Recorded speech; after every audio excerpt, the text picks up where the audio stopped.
Зборуваме пред се на тема одговорно сопствеништво, сите ние што поседуваме домашни миленици треба да бидеме одговорни, меѓутоа да имаме одговорни и кон сите кучиња кои што се во наша близина на оваа тема. Утрово разговарам со Илија Петковски, професионален грумер. Добро утро, Здраво. како сте утрово? Добро утро, одлични сме, еве како што гледате со Теди. Теди е бишонче кој што прв пат доаѓа, има 4 месеци и прв пат се шише и како што може да приметите е многу мирен, смирен и тој е одговорен. Да, и тој е одговорен како како И јас би сакала овој разговор да го започнеме со еден оглас кој што го прочита, вели се вдумува женка ретривер, меѓутоа се вдумува за да се чува.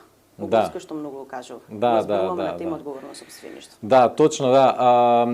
Во Светска здравствена организација ги дели кучињата на 5 категории. Првата категорија се токму овие милениците кои што се зависни од нас и од за храна и се зависни исто така за живеалиште. Одговорното сопствеништво се однесува пред се на тие сопственици кои што се буквално све во животот на куќето и тие треба одговорно да се однесуваат кон истото. Значи кога ќе го земете тоа голема одговорност, значи многу добра се размисли за која раса, кој раст, карактер, како ќе се поставам со куќето, дали имам доволно средства финансиски, бидејќи навистина чини во текот на животот од прилика од 10 до 15.000 евра чини едно куќе во текот на својот живот.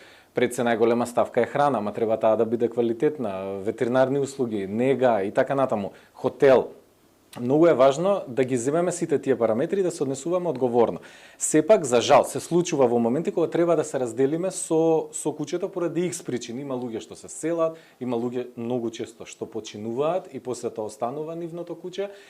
Тие кучиња се најпогодни за вдомување, затоа што тоа куќе е веќе навикнато да живее во семејство и ние секогаш го охрабруваме тоа вдомување директно од сопственик на сопственик. Ние учествувавме во преку неколку десетици, можам да кажам, вдомувања директно од сопственик на сопственик, без да се помине преку улица или шелтер, туку буквално директно од сопственик на сопственик и гледаме како сопствениците со многу тешко срце се разделуваат од нив и колку имаат, и ние имаме вдомен исто така и знаеме колкава листа ни даде девојчето што ни го подари, да кажем, или што се одвои едноставно од своето куќе кое ние го вдомивме, затоа што имаат, сепак сакаат тој што ќе го земе да продолжи да го чува во истиот дух, да го чува дури и подобро од нив, бидејќи се разделуваат, имало нешто што ги спречило да им ја дадат таа нега што заслужува самото куќе. Секое вдомување или излегување, да речеме, на сопствениците на миленици на улица, сепак си има и своји ризици.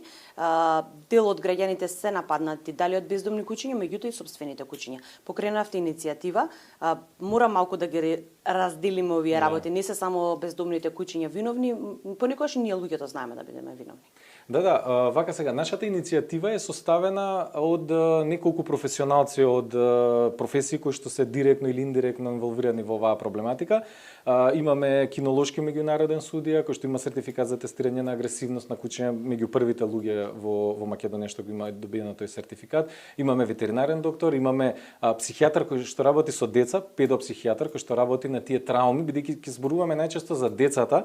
При угриз, при напад од куќе, многу поголем импактот психолошки отколку самиот угриз. Секако за жал има и стварно трагични моменти кога стигнува до смрт тој напад, меѓутоа најчесто нападот не е толку раната ќе заздраве, кажуваме, физичката, меѓутоа таа траума останува и за жал се случува дури и промена на личност. Тоа ни го објаснува многу убаво педопсихијатарот и затоа е многу важно да се работи со тие деца веднаш откако ќе се случи траумата. Значи нападот може да биде и на точак, може да биде и без угриз, едноставно да ве бутне куќето да паднете или да имате сообраќајна несреќа или да паднете. Видовме пред некое време имаше во Гостивар се случи тоа, значи жена која што е бркана од куќиња, која што паѓа се повредува, куќињата не ја повредуваат, меѓутоа самата хајка по незе доведува до таа повреда.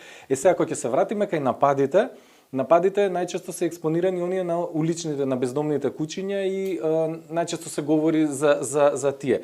Меѓутоа треба да знаеме дека треба да го помножиме бројот напади. Во Македонија има отприлика 4 пријавени напади на ден. Секој ден има по 4 кои што пријавиле дека се гризнати, меѓутоа реалната бројка е отприлика помножена со 3 за 300% повисока од таа пријавена. Значи од прилика 10 до 15 луѓе секојдневно се гризнати од кучиња. Сега, тие се гризнати од кучиња најчесто сопственото куче. Тука зборуваме за одговорното сопствеништво, затоа што многу луѓе за жал зимаат кучиња без да влезат темелно во расата, во потребите и во начинот хиерархиски како да се поставам врз моето куче дома, кое што спие во мојот кревет, меѓутоа тоа куче почнува хиерархиски да ми се наметнува и да дојде до степен, ние за жал гледаме и некои сопственици кои што доаѓаат во салон, дека буквално имаат страф од сопственото куче, дека нивното куче ги гризе. Тука навистина има потреба од работа со професионалци